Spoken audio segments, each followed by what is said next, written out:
The way you see yourself determines everything. It dictates how you move through the world, the decisions you make, the people you attract, and ultimately the future that unfolds before you. If you walk through life believing you are insignificant, powerless, or destined to fail, then every action you take will be shaped by that belief. And it won't be long before you start reinforcing the very narrative that keeps you trapped. You'll hesitate when opportunities arise. You'll settle for less than you deserve. And worst of all, you'll convince yourself that this is simply who you are. But that's a lie. A dangerous, insidious lie that keeps people weak when they were meant to be strong. People don't realize just how much power they give away by clinging to a distorted self-image. Maybe someone told you as a child that you weren't good enough. Maybe you failed at something important, and that failure carved itself so deeply into your mind that you started believing you were incapable of success. Maybe life has thrown you into the fire so many times that you've come to see yourself as a victim, as someone who is destined to struggle, someone who will never rise beyond the pain. And when you adopt that identity, it shapes your destiny. Because what happens when you believe you're weak? You stop fighting. What happens when you believe you're not worthy? You stop striving. And the moment you stop striving, you start sinking. But let me tell you something, the past does not own you. The words of other people do not define you. You are not bound by the limitations you've placed on yourself. You have no idea what you're capable of because you've spent so long looking at yourself through a broken lens. And if you could step outside of your own mind for just a moment, if you could strip away all the labels, all the failures, all the baggage, you would see something terrifyingly powerful. Unlimited potential. Think about it. Every person who has ever achieved greatness started in the same position, lost, uncertain, struggling. The only difference between those who rise and those who fall is the way they see themselves. The person who believes they are capable of more, even when their circumstances say otherwise, will push forward. They will act with purpose. They will take the necessary risks. And eventually, reality will bend to match their self-perception. But the person who sees themselves as broken, as incapable, as unworthy, they will remain stuck because their actions will always reflect their beliefs. And this isn't just about success. It's about everything. If you see yourself as someone who always sabotages relationships, you will. If you see yourself as someone who is meant to struggle, you will. If you believe deep down that you are not good enough, then you will never allow yourself to step into the life you were meant to have. That's how powerful identity is. It's not just a thought, it's a blueprint. And the moment you realize that, the moment you take control of how you see yourself, everything changes. You don't have to be shackled to an identity that keeps you weak. You don't have to carry around the weight of every past failure, every cruel word, every distorted belief that was drilled into you. You can decide right now to rewrite the story, to start seeing yourself as the person you were meant to be. Not because it's easy, not because it happens overnight, but because your entire future depends on it. And maybe that's overwhelming. Maybe you've spent so long seeing yourself as small that the idea of stepping into something greater feels impossible. But it's not. And here's why. Because you are not who you were yesterday. You are not the mistakes you made. You are not the suffering you endured. You are whoever you choose to become in this moment. And if you want a different life, if you want strength, purpose, success, then it starts with seeing yourself as someone who is capable of having those things. The greatest war you will ever fight isn't out there in the world, it's in your own mind. People think their struggles are external. They think the reason they're failing, the reason they're stuck, the reason they can't move forward is because of something outside of them. And sure, circumstances matter, opportunities matter, the challenges you face are real, but at the end of the day, none of those things can stop you as effectively as your own thoughts can.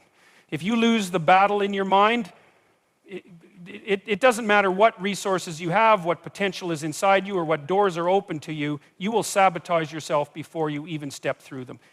That's the terrifying part about this. Most people don't even realize they're at war.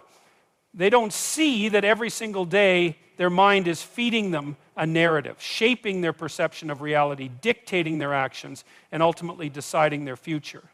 And if that narrative is one of weakness, of self-doubt, of fear, then it doesn't matter how much potential they have, they will live as if they have none, because that's how the mind works.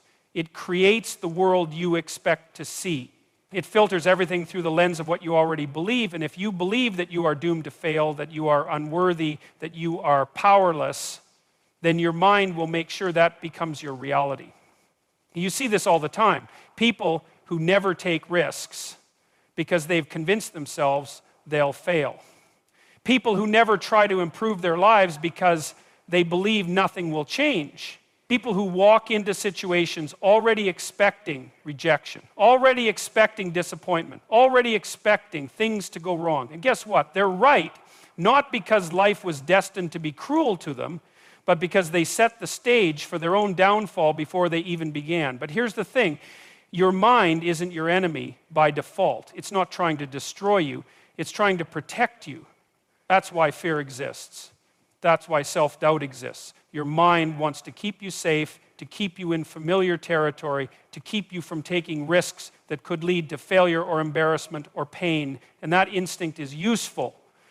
If you're standing at the edge of a cliff, it's a good thing that your brain tells you to be careful. But when that same instinct starts keeping you from pursuing your dreams, from stepping into your full potential, from living the life you were meant to live, that's when it becomes a problem. Because the mind will always take the path of least resistance. It will always default to fear, to caution, to comfort, unless you take control of it. And that's what separates people who rise from people who stay stuck. Not intelligence, not talent, not luck, but the ability to control their own thoughts, to recognize when their mind is feeding them lies, telling them they're not good enough, telling them they can't change, telling them it's safer to stay small. And instead of accepting those thoughts as truth, they challenge them, they push back, they refuse to let fear dictate their future. That's what it takes. You have to become aware of the war happening inside your own head. You have to start questioning the thoughts that hold you back. Where did they come from? Are they even true? Or are they just a collection of outdated fears, old wounds, things other people told you that you've carried for far too long? You have to stop being passive in your own mind, because if you don't take control of it, it will control you and it will keep you weak. But the good news is, just as the mind can be a prison, it can also be the key to your freedom. Just as it can keep you small, it can make you unstoppable, because when you change the way you think, you change the way you act. And when you change the way you act, you change the entire course of your life. It starts with catching yourself in those moments of doubt, in those moments of fear, and deciding right then and there that you will not let those thoughts define you. You will not let them dictate your future. You will choose a new narrative, a stronger one, one that aligns with the person you are becoming. Because that's the truth about this battle. You don't win it once, you win it every single day. Every time you push past fear, every time you refuse to give in to self-doubt, every time you take a step forward, even when your mind is screaming at you to turn back. That is how you reclaim your power. That is how you take control of your life. There are few things more powerful, more utterly defining than the story you tell yourself about your past. People walk around every single day, weighed down by a history they refuse to let go of. Some of them carry guilt for the things they've done. Some of them carry shame for the things that were done to them. And others hold on to regret, gripping it so tightly that it becomes part of who they are. They wear their past like a chain around their neck, dragging it through every moment of their lives, convinced that they can never be anything more than the sum of their worst mistakes, their deepest wounds, or their most painful failures. But that is a lie, a dangerous, destructive lie, because the past is gone. It has no power over you except the power you give it. Yet so many people let it dictate who they are. They let old failures define their worth. They let past trauma shape their identity. They let mistakes and regrets and pain tell them what they deserve. And when you do that, when you allow your past to control you, you are no longer living.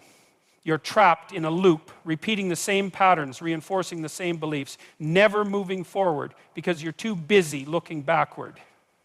And maybe it's understandable. Maybe you were betrayed. Maybe you lost everything. Maybe you made a decision so catastrophic that you can't even look at yourself in the mirror without feeling the weight of it pressing down on your chest. Maybe you were hurt so badly that you don't know how to exist without the pain. But here's the truth. None of that is who you are. It is something that happened to you, It is something you experience, but it is not you. And the moment you understand that, the moment you stop identifying with the wounds of your past, everything changes. Because people think that healing means erasing the past, but it doesn't. You can't undo what's been done. You can't rewrite history, but you can choose how you carry it. You can let it be the weight that holds you down, or you can turn it into the very thing that makes you stronger. Because suffering is inevitable, but being defined by it is a choice. And if you choose to remain shackled to your past, if you allow it to keep you small, then you are the one keeping yourself from moving forward. And I know that's hard to hear. It's far easier to blame the past than to take responsibility for your future. But you have to ask yourself, how much longer are you going to let an old version of you dictate the life you live today? How much longer are you going to let something that already happened control what is still to come? There is a moment in every person's life where they have to decide once and for all that they will no longer be a prisoner to the things that broke them, that they will no longer carry the burden of shame or guilt or regret, that they will step forward and build something new. And that moment is now. Because if you don't do it now, when will you? When will it finally be enough? When will you finally allow yourself to move on? Because life is happening right now. And if you keep waiting, if you keep clinging to the past, you will wake up one day and realize that you have spent your entire life looking backward. And by then it will be too late. So make the choice. Break the chains. Because the past has already taken enough from you. Don't let it take your future too. The words you speak shape the world you live in. That might sound like an exaggeration, but it's not. People don't realize how much power their words carry, especially the words they say to themselves.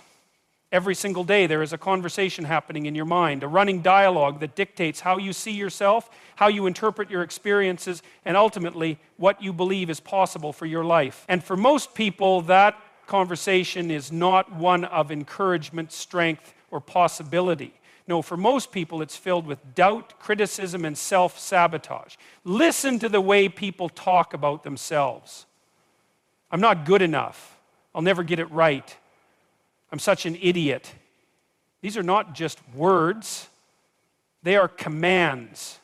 When you tell yourself something often enough, your mind starts accepting it as truth. It doesn't question whether or not it's accurate. It simply absorbs the message and reflects it back in the way you think, the way you act, the way you carry yourself in the world. If you call yourself weak, you will act weak. If you call yourself a failure, you will behave like one. If you tell yourself that you're not capable, you will find ways to prove yourself right. And that's the danger. Because the mind is always listening. It is always taking notes. And if the words you feed it are poisonous, then you will live in a reality that is poisoned by your own making. The tragedy is that most people never stop to question this. They never stop to consider that the voice in their head might be wrong.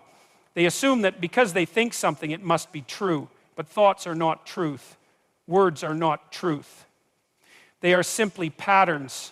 Patterns you've repeated for so long that you've forgotten they are optional. And that's the key. They are optional. You do not have to keep speaking weakness over yourself. You do not have to keep reinforcing a narrative that keeps you small. You have the power to change it. You have the power to speak something new into existence. And that doesn't mean lying to yourself. It doesn't mean ignoring your flaws or pretending that life is easy. It means choosing a language that moves you forward instead of one that keeps you stuck. It means catching yourself in those moments of self-doubt and deciding to speak strength instead. Because if words can tear you down, they can also build you up.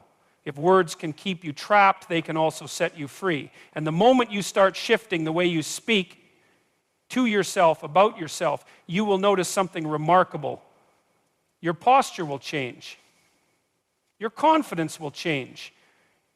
Your ability to take action will change. Because when you start telling yourself a new story, your mind will begin shaping your reality to match it. But this isn't easy. It takes work. It takes vigilance. Because those old patterns will try to creep back in. That voice will try to remind you of every failure, every mistake, every reason why you should stay small. And in those moments, you have to make a choice. Do you let the old words win? Or do you replace them with something better? You might not believe it at first, That's okay. Say it anyway. Say it until it becomes real, because this is how transformation works. It starts with a choice, it continues with action, and it solidifies with repetition. And if you are relentless about changing your self-talk, if you refuse to let your words betray you, if you commit to speaking power into your life instead of weakness, then there is nothing that will be able to hold you back. So be careful what you say, because your words are not just words, they are the script for the life you will live. Life is not just about survival. It's not just about getting through the day, collecting a paycheck, or avoiding pain, and yet that's how so many people live. They wake up, they go through the motions, they distract themselves just enough to keep from feeling completely lost, and then they do it all over again the next day. And they wonder why they feel empty. They wonder why nothing truly satisfies them. It's because they are missing something essential, something that every human being desperately needs, a sense of purpose, a reason to keep going that is bigger than themselves. People like to believe they can manufacture their own meaning, that they can create a fulfilling life by chasing pleasure, success, or comfort. And for a while, it might even work. But sooner or later, something happens. The pleasure fades. The success doesn't fill the void. The comfort turns into stagnation. And they are left with nothing but a gnawing sense that there has to be more, because there is more. There has always been more. But you have to choose to align yourself with it. You have to aim at something higher than yourself. And this isn't just about ambition. It's not just about setting goals or working hard.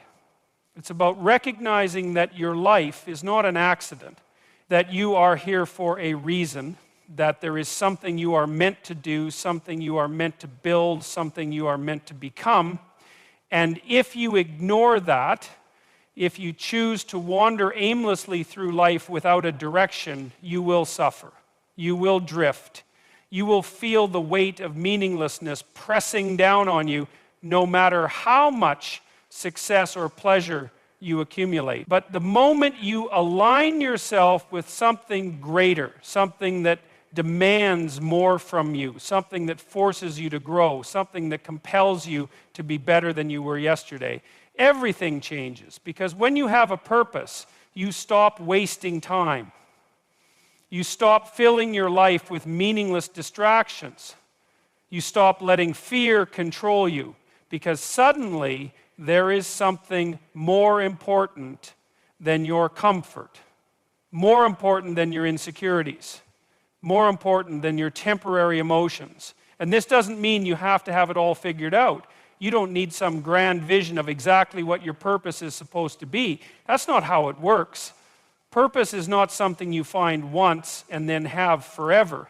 It is something you align yourself with, something you commit yourself to, something you pursue every single day.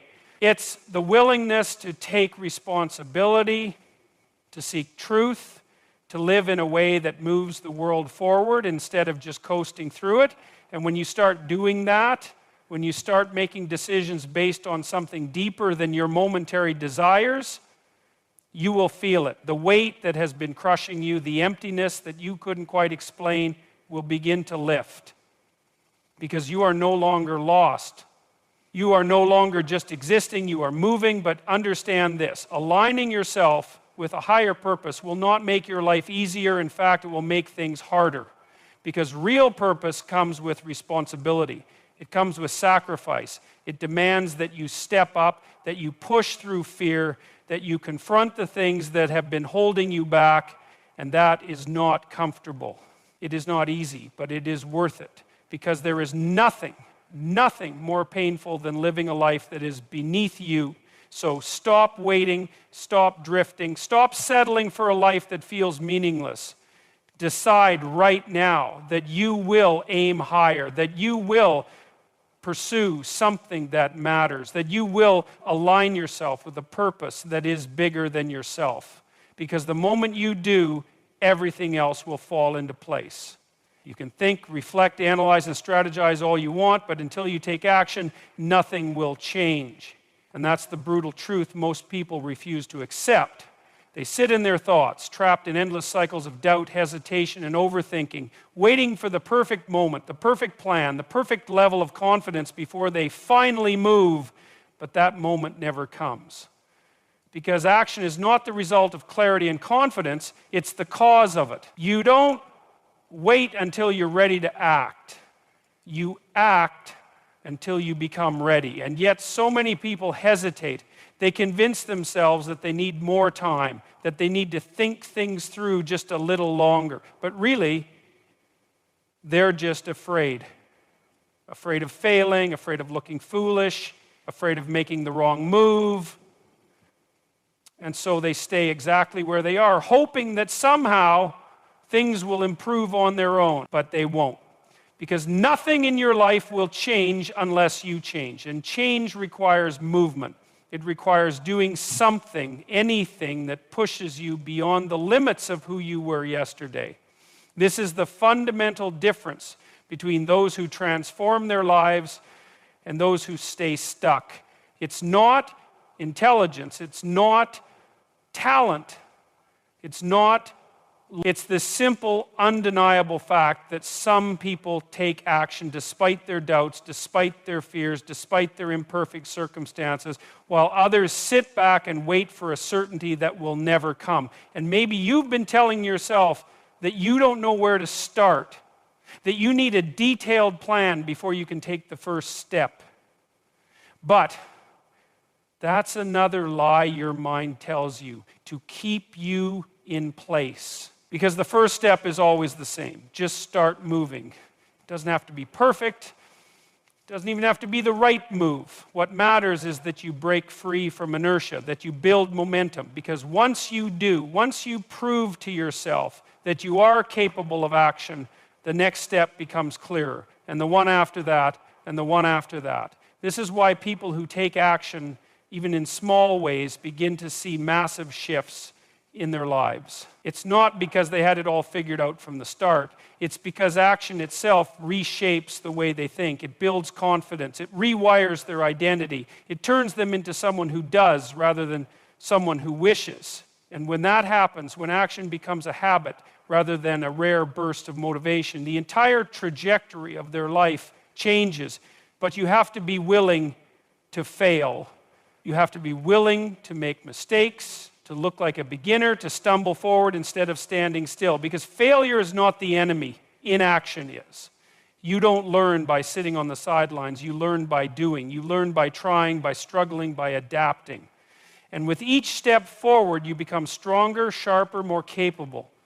So if you're waiting for the right time, stop. If you're waiting for a guarantee that things will work out, stop. Because waiting is just another form of fear. And fear will keep you exactly where you are until you decide once and for all that your future is worth the risk.